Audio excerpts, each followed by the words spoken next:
Paz, graça e bem, irmãos.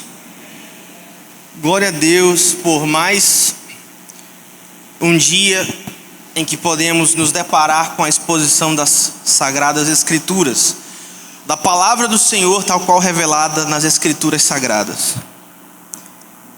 Então, nós cantamos hoje: consagração, ao Rei dos Reis eu consagro tudo o que sou.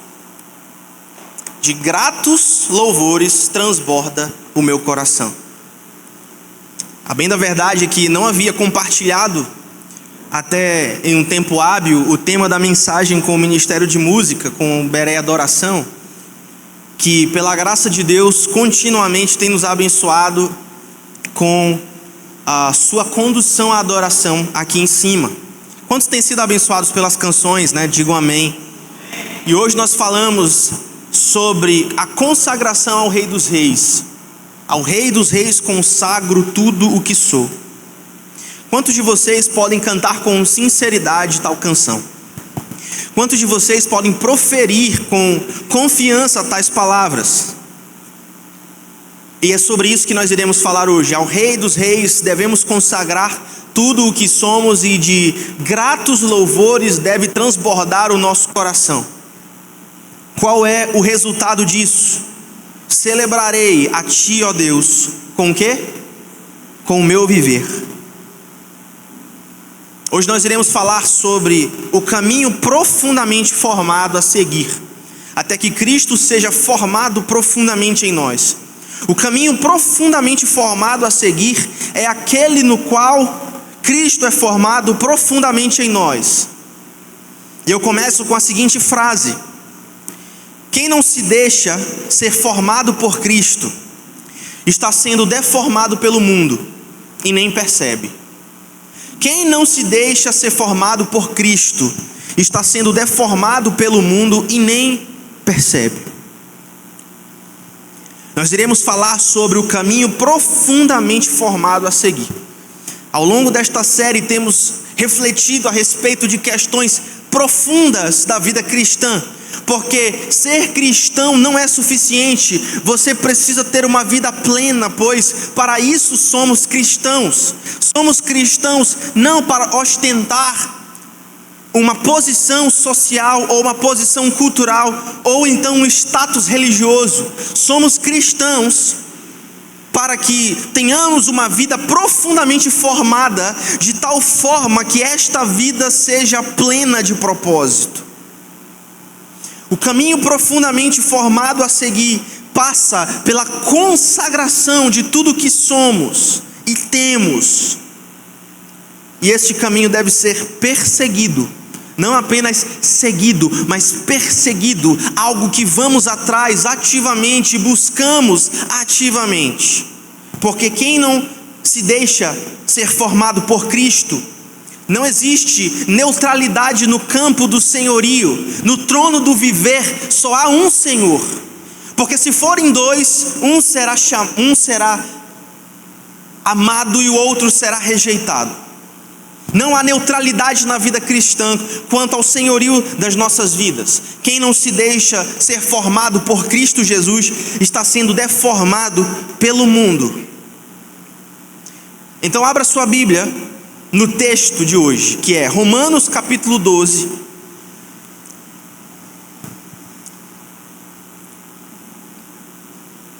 Romanos capítulo 12, versículos 1, 2 e o versículo 21. Versículos 1, 2 e 21 do capítulo 12 da Epístola de Paulo aos Romanos.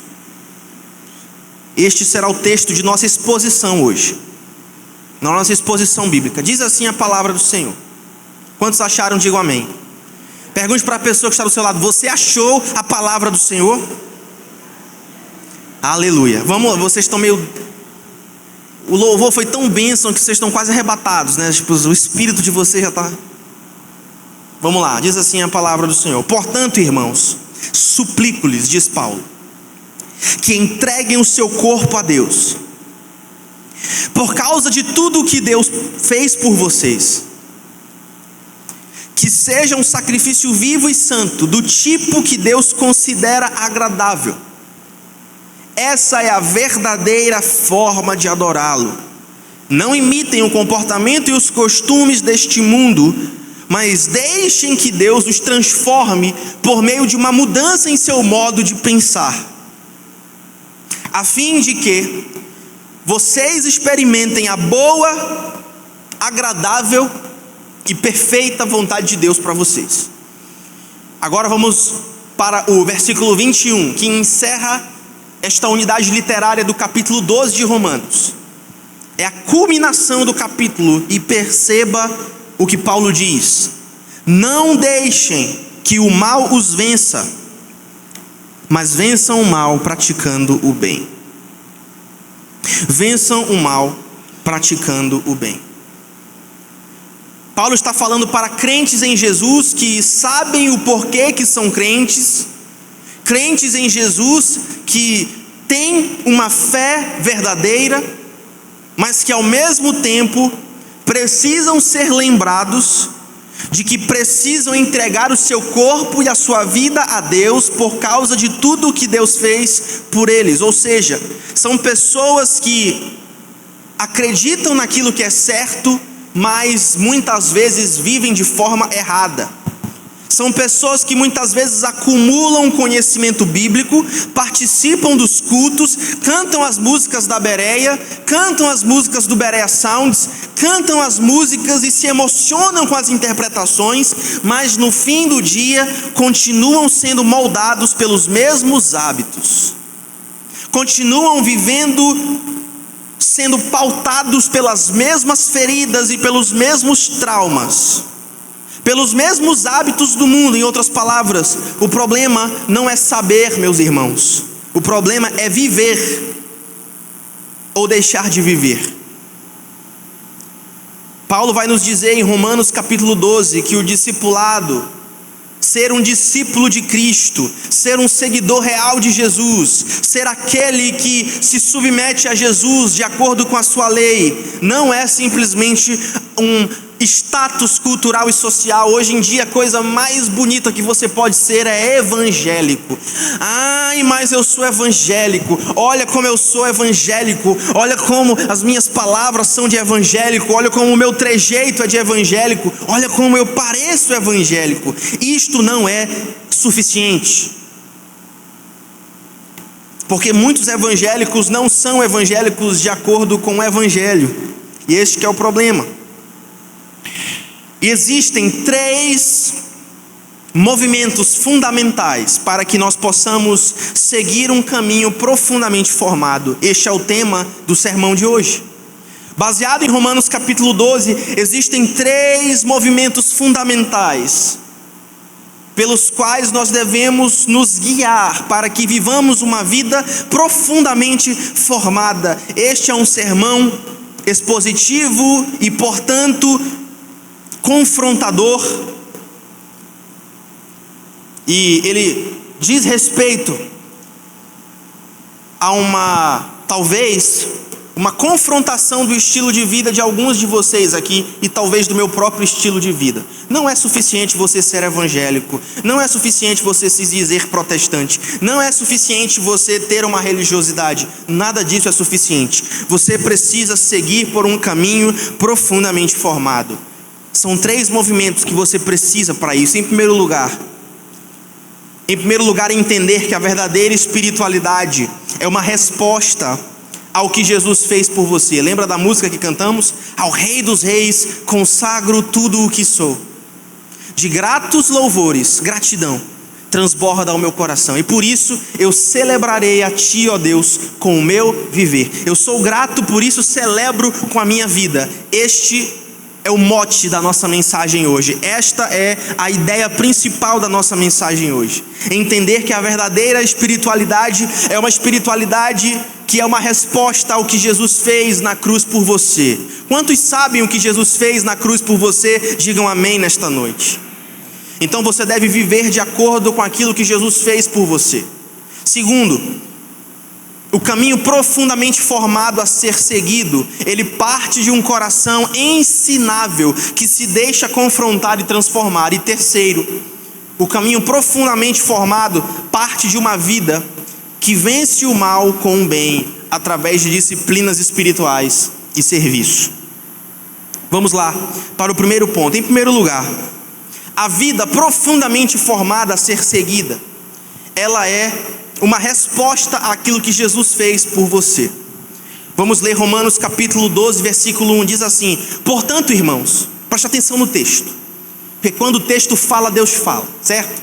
O texto diz assim: portanto, irmãos, suplico-lhes que entreguem o seu corpo a Deus, por causa de tudo que Deus fez por vocês. Que este corpo seja um sacrifício vivo e santo, do tipo que Deus considera agradável. Essa é a verdadeira forma de adorá-lo. Essa palavra, portanto, que inicia o versículo 1.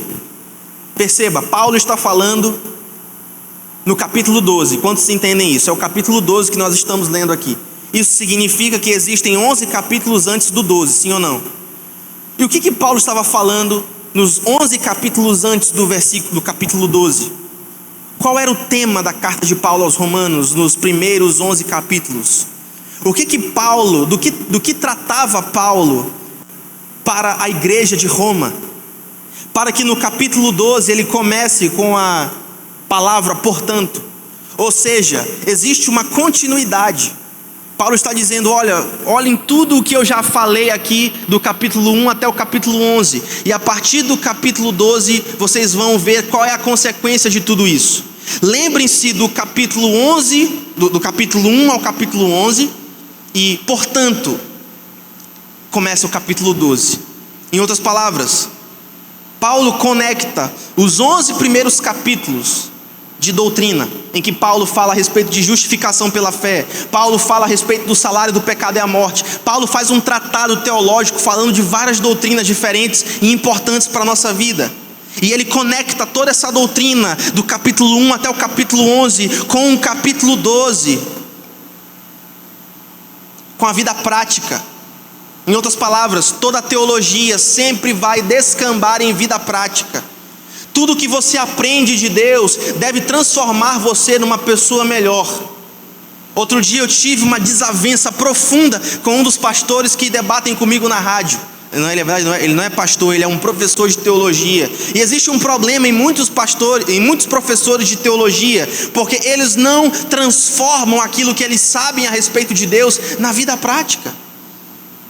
E de vez em quando eu estou me metendo em alguma confusão e as pessoas não gostam de mim por algum motivo. Quinta-feira eu fui na rádio e colocaram lá um comentário: eu não gosto desse pastor porque ele é calvinista. O pessoal está achando razões para não gostar de mim. Mas o que eu queria dizer é que eu tive essa desavença com esse teólogo porque aparentemente aquilo que ele conhece a respeito de Deus não tem transformado ele numa pessoa melhor. Mas Paulo contraria essa lógica, porque ele fala a respeito de teologia profunda do capítulo 11 do capítulo 1 ao capítulo 11, para que no capítulo 12 tudo aquilo que nós aprendemos a respeito de Deus nos faça viver uma vida em que nós agrademos ao Senhor como um sacrifício vivo, santo e agradável a Deus. Em outras palavras, tudo que você sabe a respeito de Deus não deve te deixar soberbo, não deve te deixar arrogante, não deve te deixar pedante, não deve te deixar insolente, mas tudo que você conhece a respeito de Deus deve te deixar uma pessoa quebrantada, deve te deixar uma pessoa piedosa, deve te deixar uma pessoa verdadeiramente espiritual. Paulo fala sobre a justiça, sobre a graça, sobre a eleição, sobre o pecado original, sobre a salvação e a glória do capítulo 1 ao capítulo 11. E ele começa o capítulo 12 dizendo assim: já que eu ensinei toda essa teologia por vocês, portanto, entreguem o corpo de vocês a Deus. Quantos entendem, digam amém. Paulo está suplicando, ele diz assim: suplico-lhes. O verbo grego aqui é o verbo parakalo. A palavra parakalo que diz respeito a esta expressão, suplico-lhes, não é simplesmente suplicar, é implorar. como alguém que clama de joelhos. Paulo está ajoelhando diante dos crentes e dizendo assim: olha, por favor, eu suplico. E o que Paulo está suplicando aqui? É o corpo. Não é uma agenda, não é uma oração, não é uma palavra bonita. É a coisa mais concreta que você pode ter. Existe alguma coisa mais concreta a respeito de você do que o seu corpo? Existe uma coisa que mais mostra quem você é do que a sua própria aparência, do que o seu próprio corpo, do que aquilo que você é enquanto ser humano? A coisa mais concreta, a coisa mais encarnada que você tem é o seu corpo.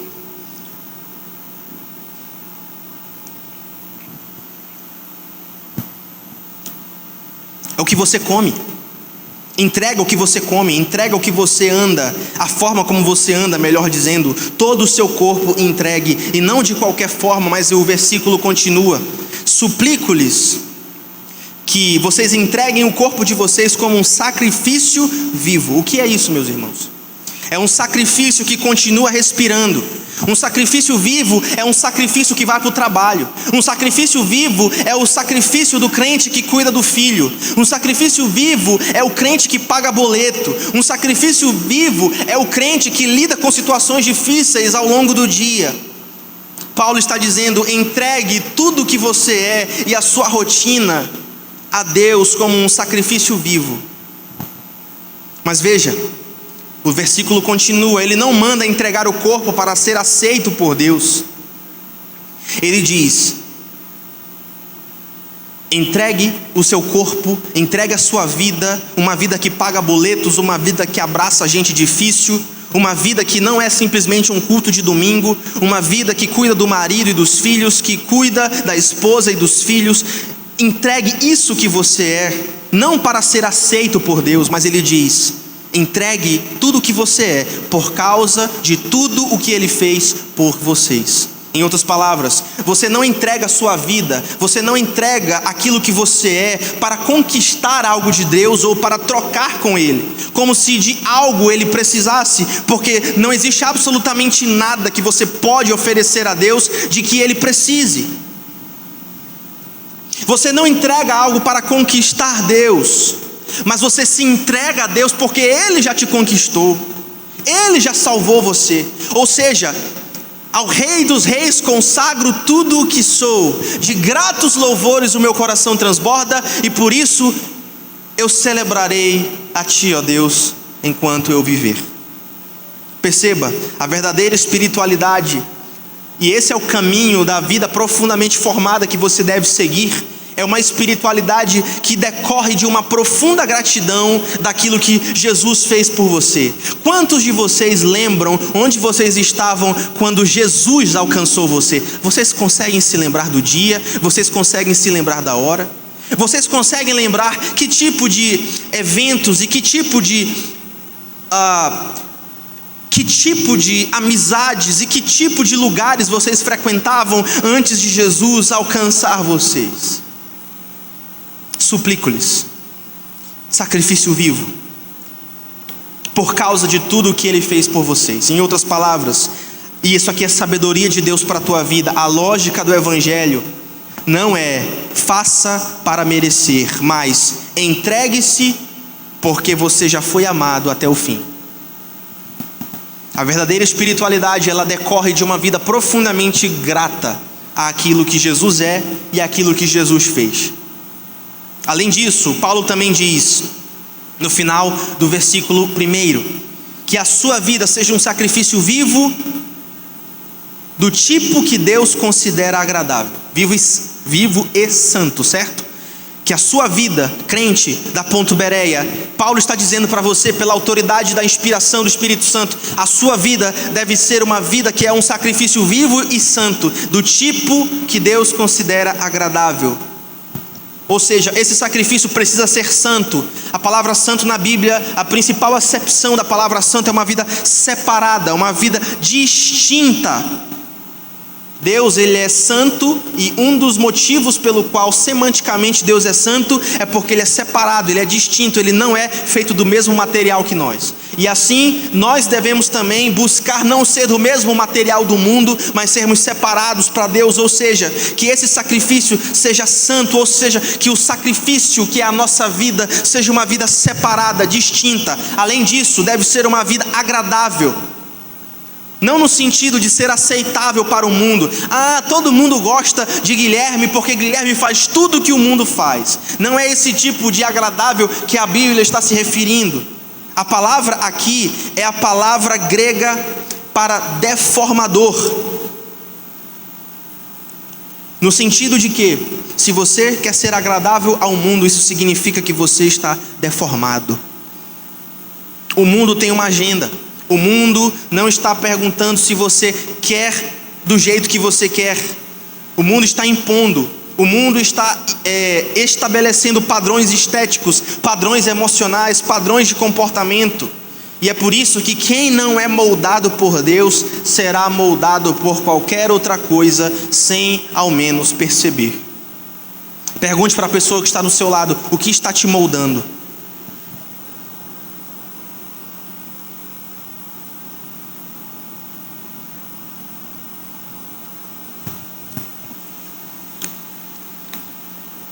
Por isso, a alternativa de Paulo não é passiva. Paulo diz: deixem que Deus os transforme. Esse é o versículo. Deixem que Deus os transforme. O verbo aqui é metamorfo, de onde vem o verbo grego aqui, a palavra metamorfo, de onde nós tiramos a palavra metamorfose. Quando a lagarta vira borboleta, ela tem a possibilidade de virar lagarta de novo, sim ou não? Depois que ela vira borboleta, ela tem como voltar a ser lagarta? Sim ou não, irmãos? Claro que não. Por quê? Porque não tem volta. Deixe que Deus transforme você significa que não tem a possibilidade de você voltar atrás, porque quem coloca a mão no arado não pode voltar atrás. E isso não acontece com força de vontade, mas pela vontade de Deus. Pela força de vontade nossa não acontece. Acontece somente pela vontade de Deus. E como Deus opera essa transformação, o próprio versículo explica: por meio de uma mudança em seu modo de pensar. Por meio de uma mudança no seu modo de pensar.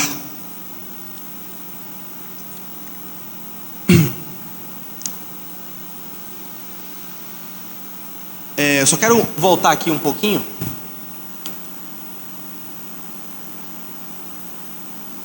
Certo. Achei.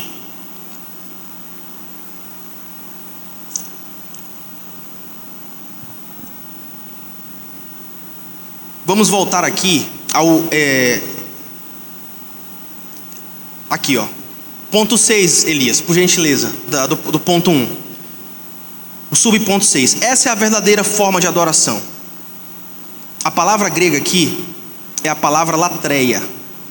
Serviço sagrado, culto racional, resposta coerente. Em outras palavras, a única adoração, a única forma de religiosidade que Deus recebe é a vida. Não é rede social, não é Instagram, não é música no status. Deus não recebe essas coisas. Para Deus isso não quer dizer absolutamente nada. A única forma de vida religiosa que Deus recebe é a própria vida do indivíduo. Ou seja, se você quer ser crente de verdade, se você quer ser um discípulo de Jesus, entregue a sua vida. Entregue a sua vida, assim como Abraão estava disposto a entregar o seu próprio filho. E aquilo que ele de entregar o seu próprio filho era uma manifestação de como ele entregaria a sua própria vida. Não existe nada que Deus queira de você além da sua vida, o seu serviço sagrado, o seu culto racional. Sabe qual é o problema de muitos de nós, da nossa geração? Não é a falta de fé, é a falta de vida. É que a gente sabe, mas não se curva. A gente crê, mas não consagra. E é por isso que a nossa vida vive fragmentada. Paulo está dizendo: se você entende o Evangelho, quantos entenderam o Evangelho aqui? Digam amém. Se você entende o Evangelho, você se entrega inteiro, sem volta. porque a única resposta lógica ao Deus que se deu por inteiro, e quando Jesus se entrega, Ele não se entrega 90% e nem 99%, Jesus se entrega 100%, e o Deus que se fez carne, ao se entregar 100% por vocês, pede de vocês que vocês também se entreguem 100%. Na prática, pastor, uma vida profundamente formada, um caminho profundamente formado a ser seguido, melhor dizendo. O que isso significa? Isso significa, na prática, algumas coisas. Em primeiro lugar, quantos de vocês vão trabalhar amanhã? Quantos de vocês vão acordar cedo amanhã? Certo? Antes de você sair de casa, você vai se comprometer com Deus em primeiro lugar e depois com o seu pastor, certo? Você vai fazer o seguinte: antes de sair correndo, antes de pegar um ônibus, antes de entrar no carro, antes de ir para o batente, pare 5 minutos e lembre de algo que Deus já fez por você, que ninguém mais poderia fazer por você. E quando você lembrar disso, você vai partir para o seu dia, sabendo que este é o segredo indispensável para você viver para você viver um dia bom, mesmo nos dias ruins. Quantos entendem isso? Antes de você entrar no batente, antes de você encher a sua cabeça de atividades e várias outras coisas, você vai parar 5 minutos para lembrar o que Jesus fez por você. E quando você fizer isso, você vai lembrar que este é o segredo indispensável para você viver um dia bom, mesmo se o dia for ruim. Não existe dia ruim para aqueles que estão em Cristo Jesus. A pior coisa que pode acontecer com você é você morrer. Mas para o crente, a pior coisa que pode acontecer com ele também é a melhor coisa que pode acontecer com ele, porque todos aqueles que morrem em Cristo Jesus, a morte não tem poder sobre eles. É isso que Jesus fez por você. Não importa se alguém te xingou no trânsito, te fechou na entrada, não importa se o teu chefe te distratou, não importa o que aconteça, não importa se o cliente falou desaforado, Jesus morreu por você. Jesus abriu portas para você. Jesus ama você. Jesus salva você, Ele liberta você, Ele te dá livramentos, Ele supre as suas necessidades. Além disso, durante a semana, estabeleça ritmos de contemplação. Eu estou falando isso aqui há 2 meses já. Estabeleça ritmos de contemplação. Jesus não precisa do seu trabalho, Ele precisa do seu coração. Lembra do que Jesus falou para Marta: Marta, olha a tua irmã Maria, ela escolheu a melhor parte, e ninguém vai tirar esta boa parte dela.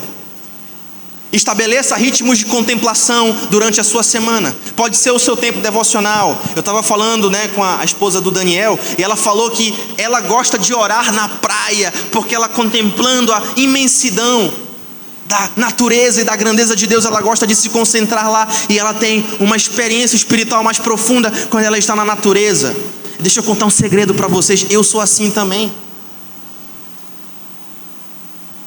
Às vezes eu pegava o carro e ia lá para a praia orar sozinho, nem levava nem celular. Estabeleça ritmos de contemplação. E por último, quando começar a reclamar da vida, lembre-se: será que estou enxergando tudo o que Deus já me deu, ou só o que falta? Queridos, na vida cristã tudo é uma questão de perspectiva. Aquilo que Jesus fez por você é o maior benefício do que outros malefícios que alguém possa fazer contra você. Não existe nada que possa apagar, por um mínimo milímetro de segundo que seja, aquilo que Jesus fez por você. Certo? Então, lembre-se que, em primeiro lugar, a vida profundamente formada, a vida e o caminho profundamente formado a ser seguido, entende que a verdadeira espiritualidade é uma resposta de gratidão ao que Jesus fez por você. Ao Rei dos Reis consagro tudo o que sou. De gratos louvores, o meu coração transborda, e por isso celebrarei a Ti, ó Deus, com o meu viver. Eu gosto dessa música porque ela é muito bíblica e ela expressa a realidade espiritual do primeiro ponto. Agora vamos para o segundo ponto. Em segundo lugar, o caminho profundamente formado a seguir, ele parte de um coração ensinável. Diga para a pessoa que está do seu lado: você é ensinável? Você é uma pessoa ensinável? Ou você é sabichão? Ou você é sabichona? Você é uma pessoa ensinável? Perceba o versículo 2. Quem está comigo? Quem está comigo na exposição diz amém. O versículo 2 diz assim: não imitem o comportamento e os costumes deste mundo, mas deixem que Deus os transforme por meio de uma mudança em seu modo de pensar, a fim de que vocês experimentem a boa, agradável e perfeita vontade de Deus para você. O versículo 1 que nós lemos agora, que foi o ponto 1 da mensagem, ele exige entrega. Entrega. Ofereçam o corpo de vocês, ofereçam a inteireza do ser de vocês a Deus. Entregue isso, entrega. O verso 2, que é esse verso que nós estamos lendo agora, ele exige transformação. Uma vez que vocês são entregues a Deus, vocês devem ser transformados. Se vocês dizem que vocês pertencem a Deus, necessariamente há necessidade de ter mudança. É por isso que você pode dizer quem está mentindo quando diz que pertence a Jesus. Ah, eu sou de Jesus. Ah, eu sou crente. Há mudança, há transformação. Se não há, então é muito provável que essa pessoa ainda não se entregou de fato a Jesus. Porque aquele que cumpre os requisitos do versículo 1, entregue o seu corpo a Deus. Entregue o seu corpo a Deus em gratidão. Ele deve necessariamente também seguir os critérios do versículo 2. Não imitem o comportamento do mundo, mas deixem que Deus os transforme por meio de uma mudança em seu modo de pensar, a fim de que vocês experimentem a boa, agradável e perfeita vontade de Deus para vocês. A palavra mudança é metanoia. É uma palavra grega que significa um giro interno. É isso aqui, ó. Eu estou indo neste caminho, mas quando a metanoia de Deus me afeta, eu viro 360 e vou para o outro caminho. É isso que significa metanoia. Metanoia fala de uma mudança de mente. Não é simplesmente uma mera reflexão ou uma consequência de um mero remorso. É um giro interno, é um corte profundo na alma, fruto de uma consciência ferida pela palavra de Deus.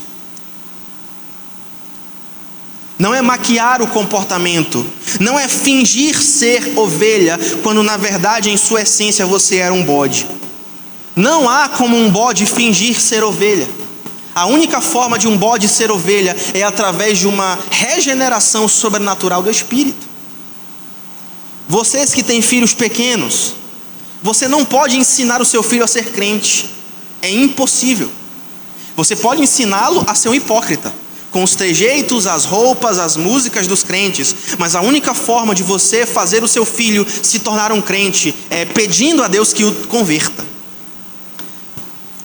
É claro que você tem que ensiná-lo, você tem que trabalhar no coração dele para que ele veja a sua própria necessidade de Jesus, mas ninguém consegue produzir isso no coração de ninguém, porque não tem como você maquiar o comportamento sem substituir a essência e o centro daquela pessoa. Diz assim o versículo: não imitem o comportamento e os costumes do mundo. A palavra usada para imitar é a palavra esquematizo, que literalmente significa tomar a forma de algo exterior.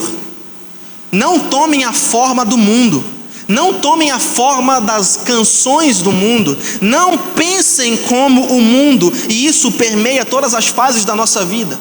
Jovens, não pensem como o mundo na hora de formar família.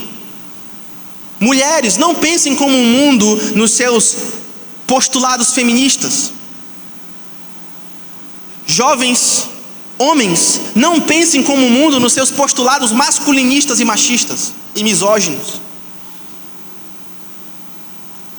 Casais casados, não tragam para o leito de vocês práticas sexuais como as práticas sexuais do mundo. Parem de se encaixar na forma de algo exterior. Não imitem o comportamento e os costumes deste mundo. Paulo está dizendo: o mundo oferece um padrão, o mundo oferece uma forma de ser, E essa forma de ser que o mundo oferece deve ser imediatamente rejeitada por vocês, em todas as áreas das suas vidas. Porque quem não é moldado por Deus será moldado por outra coisa, sem perceber. Na sequência do versículo, deixem que Deus os transforme.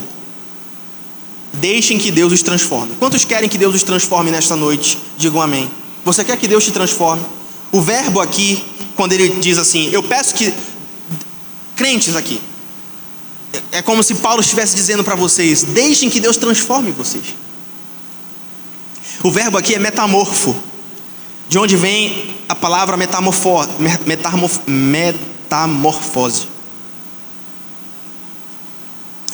E quando você é metamorfado, entre aspas, pelo Espírito Santo, não é mais volta. Pastor, como é que essa transformação acontece? O versículo continua, por meio de uma mudança no seu modo de pensar. Por meio de uma mudança no seu modo de pensar.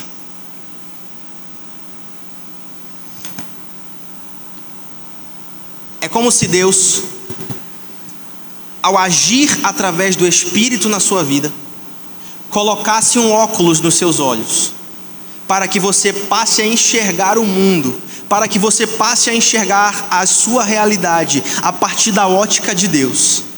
É isso que é uma renovação no seu modo de pensar.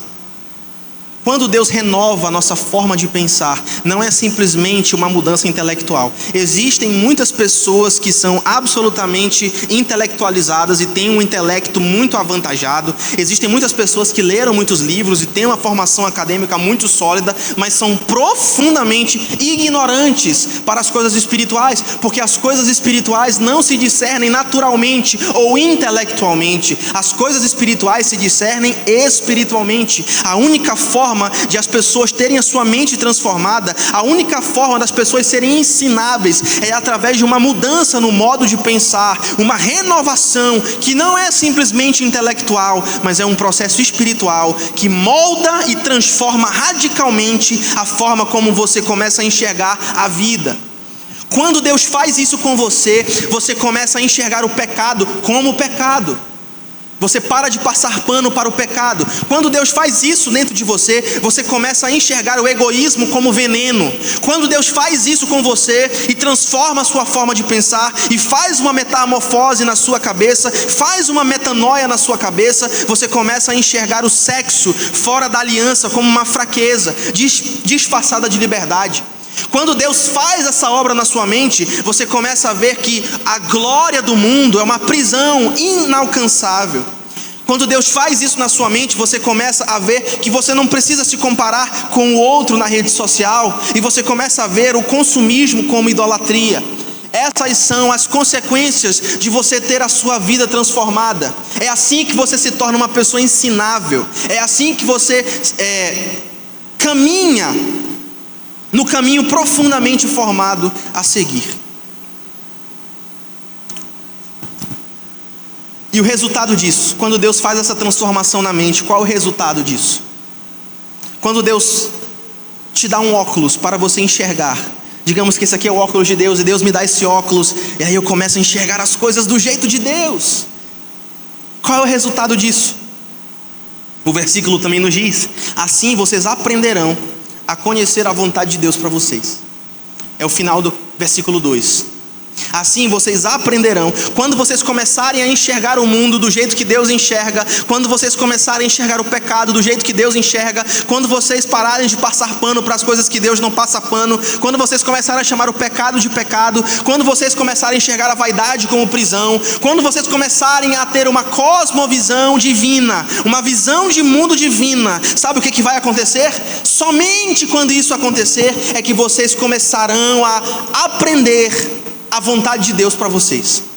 Paulo não diz que a vontade de Deus ela vai ser revelada como um passe de mágica, mas Paulo diz que essa vontade será discernida. Em outras palavras, não tem como você viver uma vida plena sem você saber a vontade de Deus expressa nas Escrituras.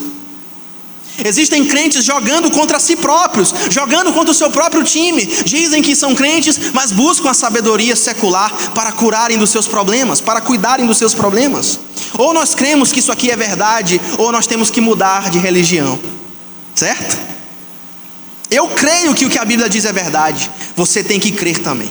Se você diz que você é crente, você tem que crer que a Bíblia e a palavra de Deus, tal qual revelada ao longo de séculos e séculos de reiteradas confirmações das profecias bíblicas e da veracidade e confiabilidade da Bíblia, você precisa acreditar que a Bíblia ela é inerrante, não contém erros.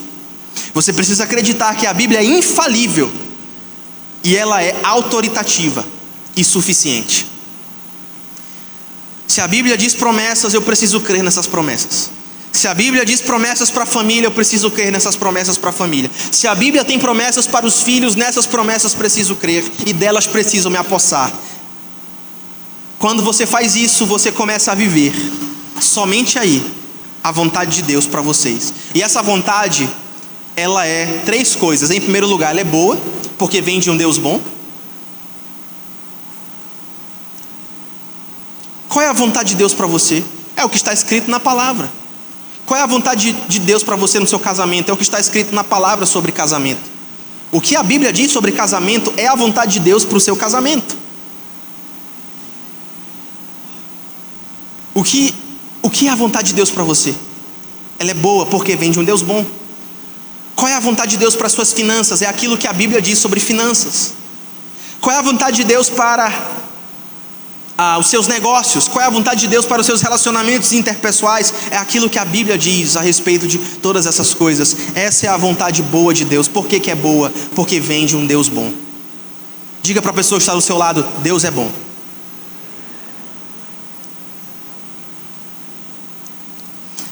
Ela é boa porque vem de um Deus bom. Ela é perfeita porque é o encaixe exato entre aquilo que você é e aquilo que Deus que te criou você para ser. Eu vou dar mais um exemplo na área sexual. Saiu um estudo recente que pessoas promíscuas, pessoas entregues à prostituição, à promiscuidade, que têm vários parceiros sexuais e que vivem uma vida sexual como o mundo prega que vivam, elas são muito mais propensas ao suicídio e à depressão. Depressão e suicídio. Pessoas muito promíscuas geralmente são suicidas. Lidam com ideações suicidas, lidam com desvios e desordens psicológicas das mais diversas ordens. E aí eu pergunto para você: quando a pessoa ignora a vontade perfeita de Deus, ou seja, o encaixe entre aquilo que ela é e aquilo que Deus designou que ela fosse, ela encontra esse tipo de desordem. Por quê? Porque ela está desencaixada do padrão de Deus para a vida dela. Toda vez que você distorce o padrão de Deus e aquilo que Deus estabeleceu para a sua vida, você vai viver desordens na sua vida. Então a vontade de Deus ela é boa porque vem de um Deus bom. Ela é perfeita porque ela é perfeita para aquilo que Deus criou você para ser. E ela é agradável porque quando você encontra essa vontade, o seu coração é transbordado de paz. Quando você está em pecado, você tem paz, sim ou não? Quando você está em pecado, você está em paz? Pelo contrário, né? Parece que todo o tempo alguém está te vigiando, todo o tempo você está escondendo alguma coisa. A Bíblia diz em Provérbios que o ímpio foge quando ninguém o persegue. E na prática, isso significa o que, pastor Rick? Perceba. Em primeiro lugar, quando você estiver começando o seu dia amanhã, lembre-se e faça essa pergunta: hoje eu quero passar a vida como um filho de Deus ou como um filho das trevas? Eu quero acessar essa renovação da mente? Eu quero que Deus renove a minha mente? Eu quero que a minha mente fique vagando por aí e fique vulnerável a todo tipo de ataque de Satanás e a todo tipo de fraqueza da carne? Ou eu quero que a minha mente seja renovada pelo Senhor, para que eu escolha no dia de hoje viver como um filho de Deus? Pergunte isso para você amanhã. Além disso, pergunte com honestidade. Essa pergunta você vai fazer: no que eu ainda sou igual ao mundo? Existe alguma área da sua vida em que você ainda é igual ao mundo? Peça para Deus trazer convicção para você. E quando Deus trouxer essa convicção, onde quer que você esteja, peça para Deus: Deus, eu quero pensar como um filho teu. Em terceiro lugar, pare de dar desculpas para os seus pecados. Ah, pastor, ele é miserável. Quando é com outro, né? Vou dar o exemplo do Guilherme, porque toda vez eu dou o exemplo do Léo, aí Léo já está cheio de exemplo. Aí eu chego pro Guilherme: Guilherme é miserável. Eu chego pro Léo: ó, é claro que isso aqui não acontece nessa igreja, só tem querubim aqui nessa igreja, glória a Deus por isso. Mas eu chego pro Léo: ó, Guilherme é miserável, olha o que ele fez. Mas aí eu faço a mesma coisa que Guilherme fez. E aí quando alguém vem me confrontar, eu digo assim: mas tu não sabe o que eu passei. Não é sempre assim? O outro é miserável, mas quando é comigo, veja bem, você não sabe pelo que eu passei. Meus irmãos, nós somos grandes hipócritas, essa que é a realidade. Nós somos grandes de hipócritas, e Deus não tem nada a ver com gente hipócrita. Deus não tem parte com pessoas hipócritas. Deus não tem parte com pessoas dissimuladas. Deus não tinha parte com os fariseus, que muito embora aparentassem piedade externamente, por dentro eram sepulcros caiados. As pessoas que foram os maiores inimigos de Jesus eram aquelas pessoas que pareciam santas. E as pessoas que mais se sentiam à vontade na presença de Jesus eram os pecadores inveterados, as prostitutas, os publicanos e os fariseus. Perceba, pare de dar desculpas pelos seus pecados e comece a chamá-los pelo nome. Você é preguiçoso? Você é lascivo? Você é imoral? Você é avarento? O que você é? Chame o seu pecado pelo nome, porque pecado não se trata com terapia. Você já parou para pensar nisso? Algum pecado se trata com terapia, irmãos? O problema, o salário do pecado é a morte. E a única coisa que pode contrapor a morte é o evangelho da salvação. Você não precisa de um novo terapeuta ou de uma nova terapia psicológica. Você precisa do evangelho. Você não precisa de bons conselhos, você precisa de boas novas. Pare de dar desculpa pelos seus pecados e passe a chamá-los pelo nome. E por último, neste ponto 2, revise os seus hábitos. Quais são os seus hábitos? Quais são as séries que você assiste? Quais são as redes sociais nas quais você tem conta? Quais são as conversas que você tem? Eu sempre digo essa conversa aqui, eu sempre digo essa informação aqui no púlpito: procure um divórcio nos últimos 15 anos que não tenha envolvido o direct do WhatsApp, uma mensagem de WhatsApp ou um direct de Instagram. Você não vai achar. Uma traição que não tenha um Instagram, um TikTok envolvido. Quais são as conversas que você está tendo? Quais séries você está assistindo? O que você está colocando para dentro de você? Lembre-se, deixem que Deus transforme vocês pela renovação da sua mente. O grande problema de todos nós aqui é uma batalha que nós já perdemos na mente. E se Deus nos dá a graça pelo seu Espírito de vencermos na mente, em outras áreas também venceremos. E por último, lembre-se que o caminho profundamente formado, em primeiro lugar, entende que a verdadeira espiritualidade, ela é uma resposta ao que Jesus já fez. Nós já vimos isso. Em segundo lugar, lembre-se que o caminho profundamente formado, ele parte de um coração ensinável. E como é que ele é ensinável? Pela transformação da mente. E só quem faz isso é Deus. E em terceiro lugar, lembre-se que o caminho profundamente formado a seguir, ele vence o mal com o bem, através das disciplinas espirituais e do serviço. Romanos 12, versículo 21, que é o último versículo da nossa exposição, diz assim a palavra do Senhor: uma vida que vence o mal com o bem, através das disciplinas espirituais. Diz assim o versículo 21: não deixem que o mal os vença, mas vençam o mal praticando o bem. Queridos, este versículo, ele não é uma sugestão.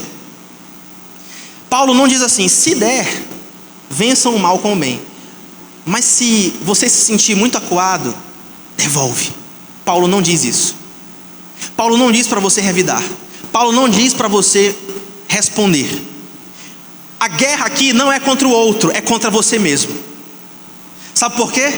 Porque a vida formada por Cristo, ela é uma vida que é formada em Cristo, mas é testada no atrito com o outro, com os outros. E o atrito se chama mal.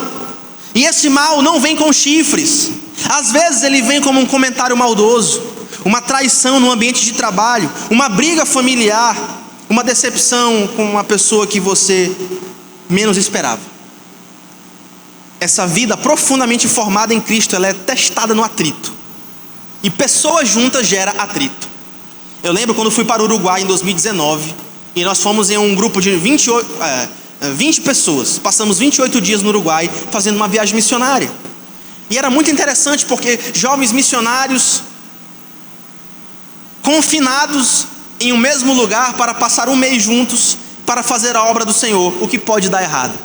E tudo deu errado. Engraçado que quando estamos juntos, na primeira semana, todo mundo é muito crente, todo mundo é muito evangélico, e a gente está ali, e a gente está disposto a servir, e disposto a amar, e disposto a fazer o que precisa ser feito, mesmo que isso nos tire da zona de conforto. Mas eu deixo eu dizer uma coisa para você: na segunda semana já começou a feder, na terceira semana o pau fechou, e na quarta semana ninguém mais queria ver a cara de ninguém. Isso é o atrito. Isso é o atrito. E o atrito é necessário. O atrito, ele é inadiável.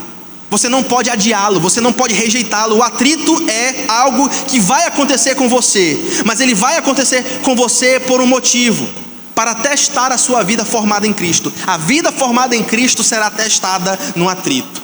Mas Paulo diz: não deixem que o mal os vença. Não deixe que a traição os vença. Não deixe que a decepção profunda os vença. Não deixem que o mal os vença. O verbo usado aqui, ele quer dizer ser vencido, subjugado e dominado. Em outras palavras, o mal só vence quando ele encontra uma brecha em você. Vocês lembram de Efésios capítulo 4, versículo 26? Irmãos, não se ponha o sol sobre a vossa ira, e nem deis lugar ao diabo. Ou seja, a ira dá lugar ao diabo. Um pecado de ira, um pecado de imoralidade, um pecado de lascívia, um pecado de avareza dá lugar ao diabo.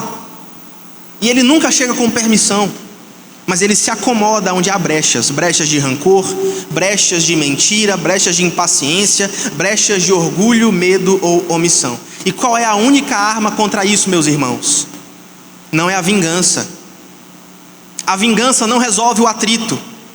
Veja o que diz o versículo: vençam o mal praticando o bem. Meus irmãos, alguém consegue fazer isso sem a força do Espírito? Quando alguém pisa no seu calo, você consegue não revidar se o Espírito Santo não te ajudar? Isso é impossível, é antinatural. A coisa mais normal para todos nós é revidar, sim ou não? Mas no reino de Deus, quem revida o mal, perpetua o mal. Mas quem faz o bem, interrompe o mal. O bem desarma o mal. E o bem é a estratégia espiritual de Deus para a vitória.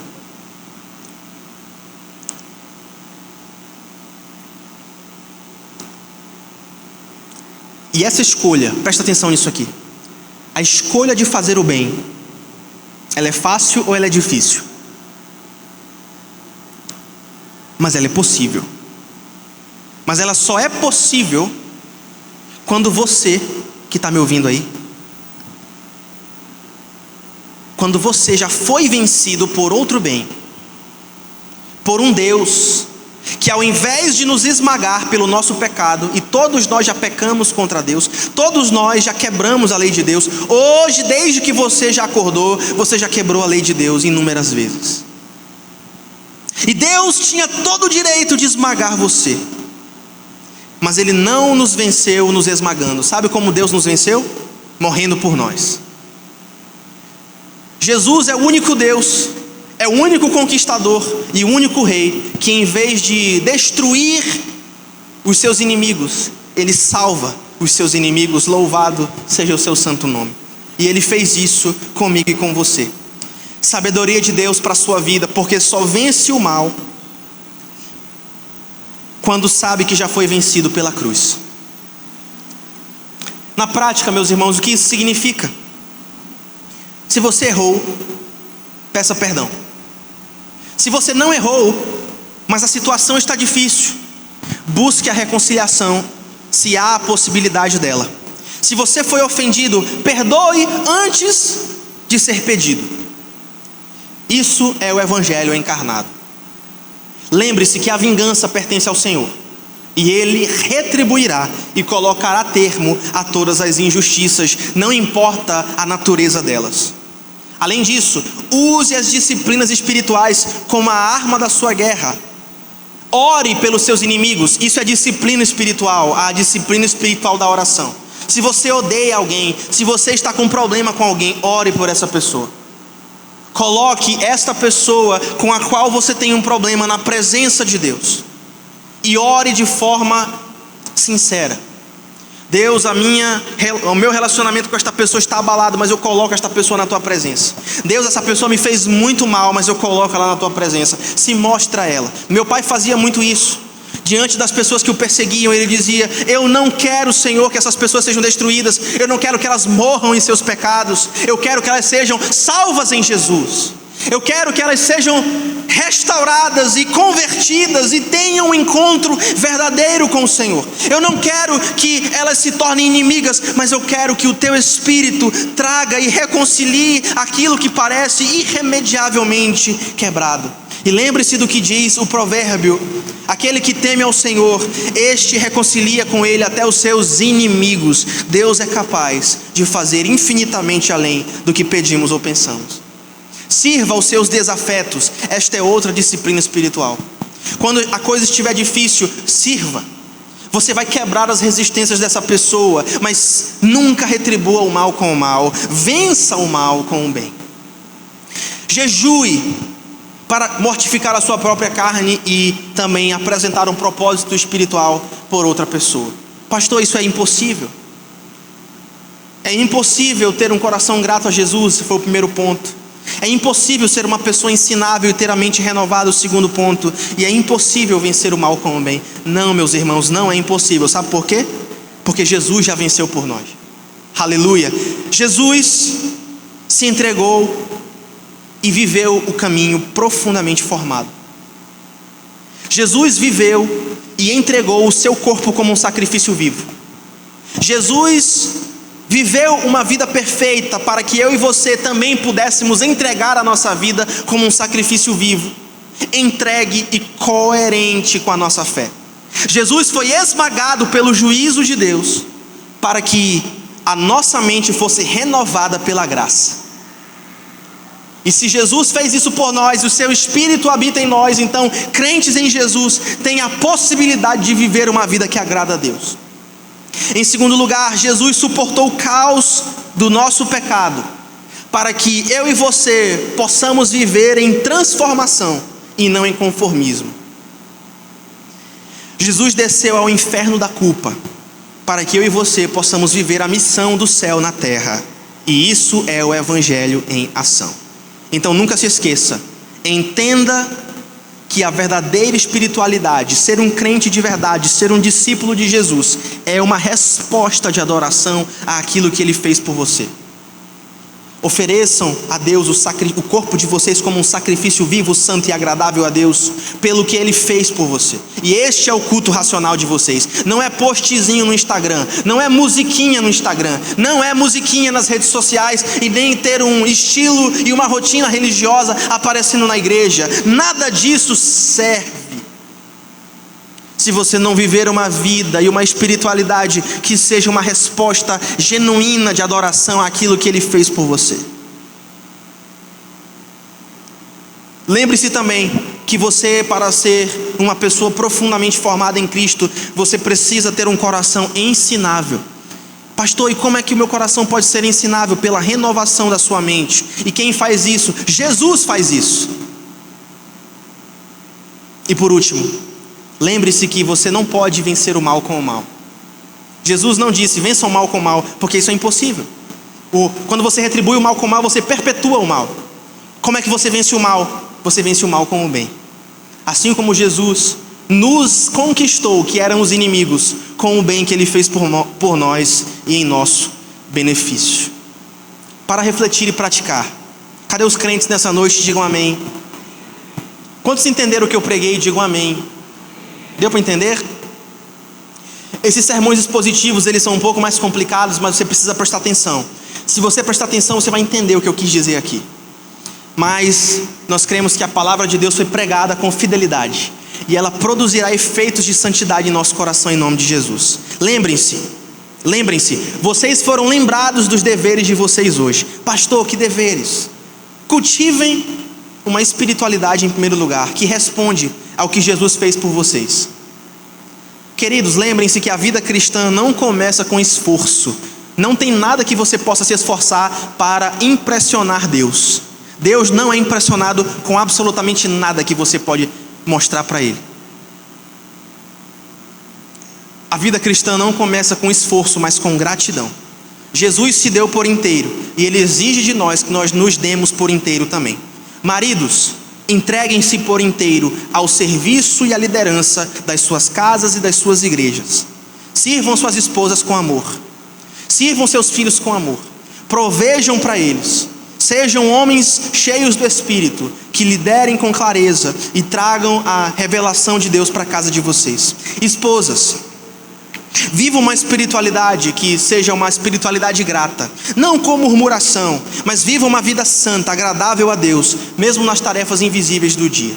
Sejam sábias e edifiquem as suas casas, sendo gratas a Deus e a Jesus pelo que Ele fez por vocês.